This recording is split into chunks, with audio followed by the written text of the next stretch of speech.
Iran Israel के बीच तनाव बढ़ता ही जा रहा है। जैसे जैसे वक्त बीत रहा है वैसे वैसे तरह तरह के कयास लगाए जा रहे हैं। माना जा रहा है कि ईरान अब किसी भी वक्त इजराइल पर बड़ा अटैक कर सकता है, लेकिन इन सब के बीच सबसे ज्यादा चर्चा हो रही है अब्राहम अलायंस की।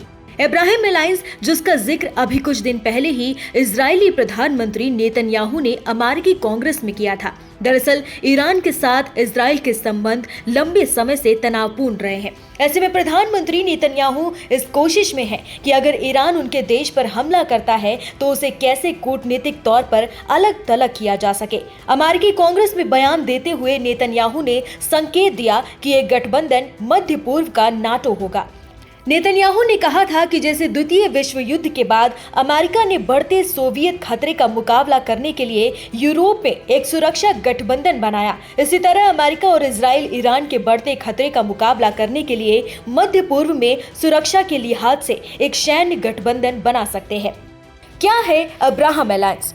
इजराइल की कोशिश है कि ईरान और उसके सहयोगियों से खतरों का मुकाबला करने के लिए अमेरिका ब्रिटेन के साथ मिलकर नाटो जैसा समझौता किया जाए। इजराइल ने इसकी शुरुआत अप्रैल में हुए ईरान के हमले के बाद ही कर दी थी। अब्राहम अलायंस साल 2020 में हुई अब्राहम संधि का ही विस्तार है। अब्राहम संधि का मकसद अरब देशों के साथ इजराइल के रिश्तों को बेहतर बनाना था। इसमें यूएई, बहरीन, मोरक्को और सूडान जैसे देश शामिल थे।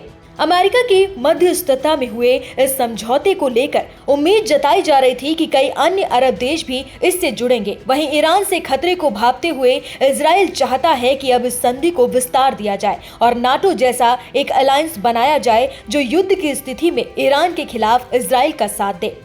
अप्रैल से कोशिश में जुटा इजराइल। हमास के पॉलिटिकल चीफ इस्माइल हानिया की मौत के बाद से ईरान समेत उसके प्रॉक्सी संगठनों में व्यापक गुस्सा है। वो किसी भी हाल में हानिया की मौत का बदला इजराइल से लेना चाहता है। यही वजह है कि ईरान की ओर से लगातार ये कहा जा रहा है कि इस बार इजराइल पर हमला अप्रैल में हुए हमले से अलग होगा और ये इतना बड़ा होगा कि इजराइल इसे याद रखेगा। ईरान की इस धमकी को इजराइल जरा सा भी हल्के में नहीं लेना चाहता है। यही वजह है कि वो अब्राहम अलायंस के लिए अमेरिका और ब्रिटेन पर लगातार दबाव डाल रहा है। ईरान के प्रॉक्सी गुट में कौन कौन शामिल है? लेबनान में हिजबुल्लाह, यमन में हूती विद्रोही, गाजा में हमास और सीरिया, ईरान, बहरीन में मौजूद विद्रोही संगठनों को ईरान का प्रॉक्सी माना जाता है। इन्हें एक्सिस ऑफ रेजिस्टेंस नाम भी दिया गया है। हालांकि इनमें से ज्यादातर को पश्चिमी देश आतंकवादी संगठन मानते हैं, लेकिन ईरान ऐसा नहीं मानता। ईरान पर आरोप लगते रहे हैं कि वो अमेरिका और इजराइल के खिलाफ सीधी जंग न लड़कर इन प्रॉक्सी गुटों का सहारा लेता रहा है। हानिया की मौत का बदला लेने के लिए ईरान के पास इजराइल पर सीधे हमले से लेकर उसके प्रॉक्सी गुटों की ओर से आक्रामकता बढ़ाने तक के विकल्प हैं, जिससे तनाव बढ़ने की संभावना अधिक है। हिजबुल्लाह कमांडर फुआद शुकर और इस्माइल हानिया की हत्या ने ईरान को इजराइल के खिलाफ खड़े होने का मौका दे दिया है। भले ही इजराइल ने हमास चीफ हानिया की हत्या की जिम्मेदारी ना ली हो, लेकिन उसने खुलकर इससे इनकार भी नहीं किया है। अब्राहम अलायंस के पीछे मंशा क्या है?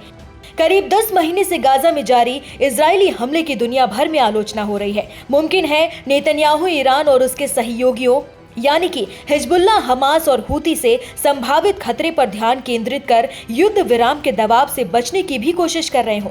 यही नहीं, नेतन्याहू ये दिखाना चाहते हैं कि प्रस्तावित अब्राहम अलायंस मिडिल ईस्ट में सुरक्षा के लिए एक बड़ा रणनीतिक कदम साबित हो सकता है। इसके जरिए वो क्षेत्र में ईरान के प्रभाव को नियंत्रित करने और इजराइल के खिलाफ आगे बढ़ने से रोकने की कोशिश में जुटे हुए हैं।